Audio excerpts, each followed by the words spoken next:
রাজশাহী বিশ্ববিদ্যালয়ের 2024-25 শিক্ষাবর্ষের ভর্তি পরীক্ষা শুরু হয়েছে। প্রতিটি আসনের বিপরীতে প্রতিদ্বন্দ্বিতা করছেন 55 জন শিক্ষার্থী। সকাল 11টা থেকে আজ বাণিজ্য অনুষদের বি ইউনিটের পরীক্ষা অনুষ্ঠিত হয়। এরপর আগামী 19 এপ্রিল মানবিক অনুষদ এ ইউনিটের এবং 26 এপ্রিল বিজ্ঞান অনুষদ সি ইউনিটের পরীক্ষার মধ্য দিয়ে এই ভর্তি যুদ্ধ শেষ হবে।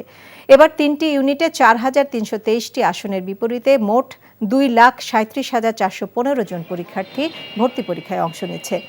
রাজশাহী বিশ্ববিদ্যালয় ছাড়াও ঢাকা বিশ্ববিদ্যালয়, জগন্নাথ বিশ্ববিদ্যালয়, চট্টগ্রাম ও খুলনা বিশ্ববিদ্যালয় এবং রংপুর নগরীর বেগম রোকেয়া বিশ্ববিদ্যালয়, Rangpur cantonment public school and college এবং millennium star school and college কেন্দ্রে ভর্তি পরীক্ষা অনুষ্ঠিত হবে।